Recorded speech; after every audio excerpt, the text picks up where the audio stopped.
Hello student, स्वागत है आपका आपके अपने चैनल ज्ञानी एडू हब पे। तो बच्चों, आज हम अपनी D26 क्लास 12th इकोनॉमिक्स में वापस से कंटिन्यू करेंगे अपना chapter number 1 which is Indian economy on the eve of independence. तो बच्चों देखो, हमने अपने इस चैप्टर में अब तक में क्या क्या पढ़ लिया। हमने पढ़ लिया कि इंडिया की इकोनॉमी को कॉलोनियल कब बनाया गया था, मेन पर्पस क्या था गुलाम बनाने का, आज़ादी कब मिली, और उस दौरान हमारे एग्रीकल्चर सेक्टर में क्या था, इंडस्ट्रियल सेक्टर में क्या था, फॉरेन ट्रेड में क्या सीन होता था, और ऑक्यूपेशनल स्ट्रक्चर में क्या था।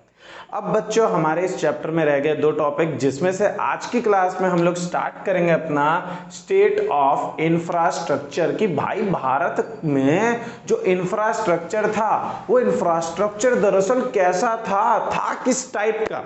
तो आइए स्टार्ट करते हैं फिर हम अपनी आज की क्लास।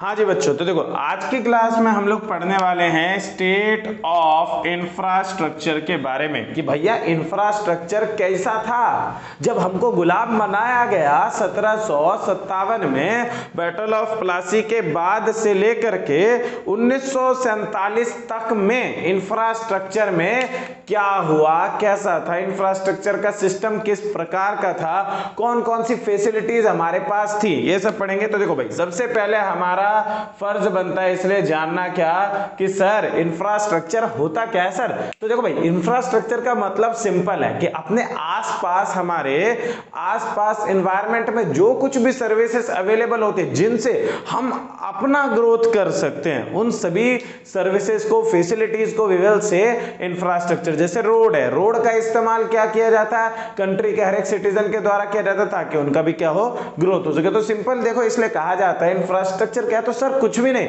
इंफ्रास्ट्रक्चर बस वो इंडस्ट्री होती है। इंफ्रास्ट्रक्चर हम उन इंडस्ट्रीज को इंफ्रास्ट्रक्चर में कहते हैं जो हेल्प करती है किसमें, ग्रोथ करने में किसी दूसरी इंडस्ट्री का। मतलब ऐसी इंडस्ट्रीज जिन इंडस्ट्रीज की मदद से बाकी दूसरी इंडस्ट्रीज का विकास होता है। अगर वो इंडस्ट्रीज नहीं हुई तो बाकी चीजों का डेवलपमेंट नहीं होगा। जैसे फॉर एग्जांपल वो इंडस्ट्रीज हमारी क्या है, तो देखो जैसे रोड नहीं हुआ तो बाकी चीजों में व्यापार कैसे होगा, road, railway, airport, water port, telegraph, communication के चैनल, ये सारी की सारी इंडस्ट्रीज ऐसी इंडस्ट्रीज हैं जो अपने आप सभी के सभी इंडस्ट्रीज को कनेक्ट रखने में हेल्प करती है। तो कहा जाता है कि इन सब में क्या था, मतलब कौन कौन सी चीजें अपने पास थी, कौन सी नहीं थी, और थी तो कैसी थी, इसके बारे में हम पढ़ेंगे अपनी आज की क्लास में। उम्मीद है आप लोगों को अब तक में इंफ्रास्ट्रक्चर क्लियर हुआ।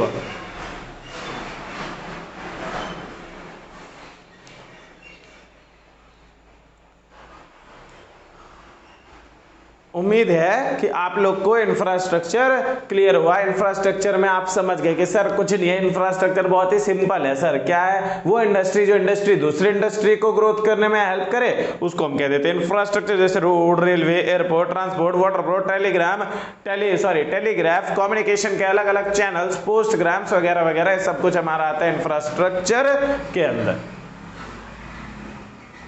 अब हम पढ़ेंगे कि हमारा जो ब्रिटिश पीरियड था, मतलब कॉलोनियल पीरियड, जिसके बारे में बता चुका हूं मैं आपको ऑलरेडी कि सर कॉलोनियल पीरियड हम किस चीज को कहते हैं। तो अब हम पढ़ेंगे कि इस कॉलोनियल पीरियड के दौरान अपने पास क्या था, ठीक, और हमारे पास जो कुछ था भी, तुम्हें पता ही है किसका था, वो ब्रिटिश का गवर्नमेंट है, तो ब्रिटिशर्स ने दिया था। तो कुछ ना कुछ तो उनका मेन मोटिव पीछे कुछ ना कुछ तो लालच होगी। तो देखो भाई सिंपल है, कॉलोनियल पीरियड के दौरान बताया गया भारत में जो बेसिक इंफ्रास्ट्रक्चर फैसिलिटीज थे, अपने पास क्या था, सिर्फ अपने पास रेलवे हुआ करते थे, पोर्ट्स हुआ करते थे, मतलब जहाँ पे क्या कहते हैं, मतलब एयरपोर्ट का यहाँ बताया जा रहा है, एयरपोर्ट या ट्रांसपोर्ट वगैरह से रिलेटेड वाटर पोर्ट्स हुआ करते थे, और इसके अलावा कम्युनिकेशन के लिए पोस्ट और टेलीग्राफ का इस्तेमाल किया जाता था। तो ये 5 बेसिक इंफ्रास्ट्रक्चरल फैसिलिटीज हमारे इंडिया में थी। कब, ब्रिटिश के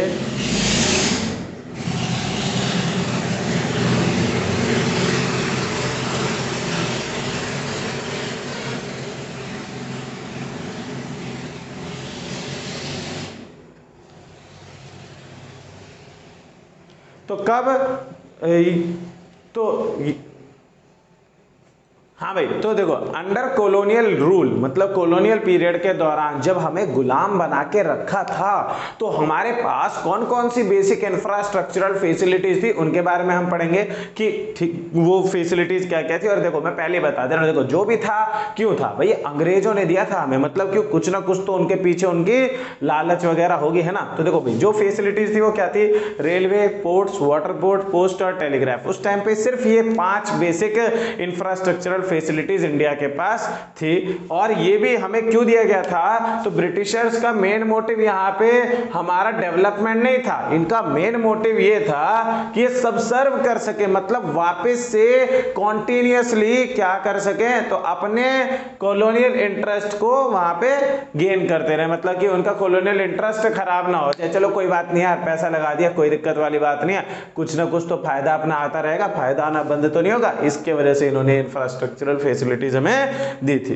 बात आती है कि सर ये 5 फैसिलिटीज जो थी, ये पांचों फैसिलिटीज में क्या था, तो देखो भाई कॉलोनियल पीरियड में सबसे पहले बताया गया रोड्स के मामले में, कि रोड्स के केस में बताया गया क्या कि हमारे पास जो रोड हुआ करते थे वो फिट नहीं थे मॉडर्न ट्रांसपोर्ट के लिए, मतलब आजकल जो ट्रांसपोर्टेशन चल रहा है उस ट्रांसपोर्टेशन में वो रोड्स उस टाइम के जो थे वो फिट नहीं हुआ करते थे। क्यों, क्योंकि वो रोड्स ऑल वेदर रोड नहीं थे, बारिश हुई तो मट्टी सारी की सारी मट्टी कीचड़ में बदल जाती थी, लोगों को एक जगह से मतलब दूसरी जगह जाने में दिक्कत होती थी, टायर फंस जाता था, इस तरीके की प्रॉब्लम हुआ करती थी। मतलब उस टाइम पे रोड जो होते थे वो आज की डेट में जो आप देखते हो ना आरसी डली पड़ी है या हाईवे बना रखा है, इस तरीके का रोड नहीं था, वो कच्चा रास्ता था जो बारिश में खराब हो जाता था या ज्यादा गर्मी पे सूख जाता था, ठंड में भी कुछ ना कुछ उसमें दिक्कत होती रहती थी, मतलब वो सभी वेदरों में काम नहीं करता था। और उस टाइम पे बस रोड इसलिए बनाया गया था ताकि उन रोड का इस्तेमाल कर सके, किस लिए, तो मोबिलाइजिंग करने के लिए, किसको, रॉ मटेरियल को पोर्ट्स तक, मतलब कि जो रॉ मटेरियल उगेगा, कॉटन, जूट,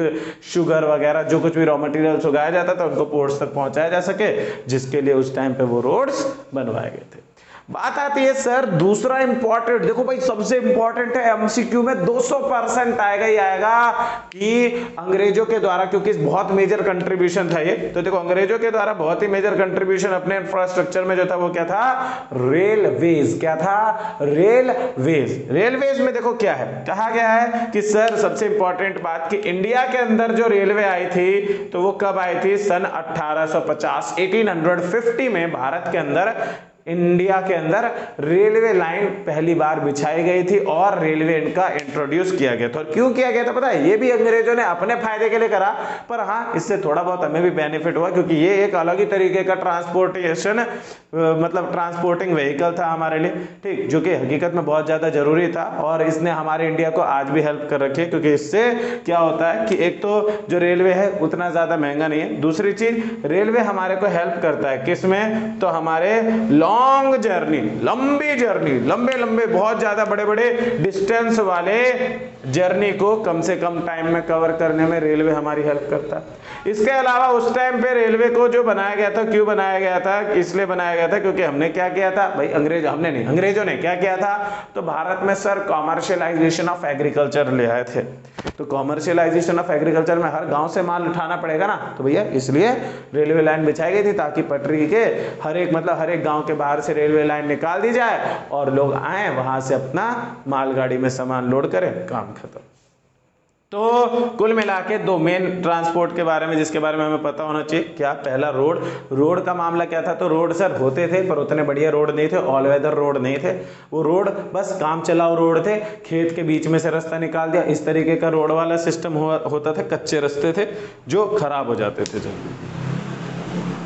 दूसरी चीज जो आई वो रेलवे को कब लेके आए, 1850 में लेके आए। और रेलवे से क्या है, तो भैया फायदा ये है दूर दूर तक की जर्नी आपकी क्या हो सकती है, कम टाइम में कवर हो जाती है, ठीक, आप इजीली कर सकते हो। फिर है वाटर पोर्ट्स में क्या था, तो देखो भाई रेलवे उन्होंने इंडिया के अंदर बिछाई रेलवे लाइन, तो उस रेलवे लाइन से क्या है कि इंडिया सिर्फ और सिर्फ अपने अंदर डिफरेंट स्टेट की बाउंड्रीज को क्रॉस कर सकता था, ठीक है, डिफरेंट स्टेट की बाउंड्रीज को क्रॉस कर सकता था, मतलब जैसे बिहार से गुजरात से क्या कहते हैं मुंबई, इस तरीके से स्टेट बाय स्टेट तो ये क्रॉस कर रहा था। लेकिन यहां से ग्रेट ब्रिटेन मतलब इंग्लैंड सामान पहुंचाना रेलवे से भी संभव नहीं था। तो इसलिए अंग्रेजों ने क्या किया, हमारे इंडिया के अंदर कुछ डेवलप किए, क्या, कुछ सी लेन्स मतलब समुद्री रास्ते, जिन रास्तों में जहाज की मदद से यहां से ब्रिटेन में सामान भिजवाया जा सके। और समुद्री रास्ते क्यों बनाए गए, क्योंकि ये रेलवे से भी बहुत ज्यादा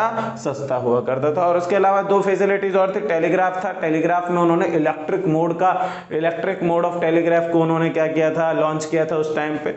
और वो भी इसलिए किया था ताकि पूरे भारत में लॉ एंड ऑर्डर को मेंटेन किया जा सके, इसलिए मैंने लिखा हुआ है इलेक्ट्रिक टेलीग्राफ डेवलप किया गया था। किस लिए, तो मेंटेनिंग लॉ एंड ऑर्डर। और पोस्टल सर्विसेज में भी कोई इनकी ज्यादा उतना बढ़िया डेवलपमेंट नहीं था, जो मेन चीज थी वो 3 चीजें थी। तो देखो भाई, कुल मिला के हमने पढ़ा आज की क्लास में कि सर इंफ्रास्ट्रक्चर क्या है, तो कुछ भी नहीं, वो इंडस्ट्री जो दूसरी इंडस्ट्री को ग्रोथ करने में हेल्प करे, जैसे road, railway, airport, transport, waterport, telegraph, postal services, communication services. अच्छा, इंडिया के पास क्या थी sir, railway, port, waterport, post और टेलीग्राफ था। अच्छा, और ब्रिटिशर्स ने क्यों दिया था, तो ब्रिटिशर्स का मेन मोटिव डेवलपमेंट नहीं था, मेन मोटिव था सबसर्व कर सके वो अपने कॉलोनियल इंटरेस्ट को। अच्छा, किस किस टाइप का था, तो देखो भाई, रोड के बारे में हमने पढ़ लिया कि ऑल वेदर रोड नहीं थे, कच्चे रास्ते टाइप हुआ करते थे, उतने ज्यादा डेवलप नहीं थे, सिर्फ और सिर्फ सामान को लाने ले जाने के लिए इस्तेमाल किया जाता था। दूसरा चीज, रेलवे लेकर क्या है, जो कि बहुत ही मेजर कंट्रीब्यूशन है ब्रिटिशर्स का, मेजर पॉजिटिव कंट्रीब्यूशन में आता है। ठीक, कब लेके आए, 1850 में भारत में रेलवे को लॉन्च किया गया। क्यों किया गया, ताकि अलग अलग डिस्ट्रिक्ट से, अलग अलग स्टेट से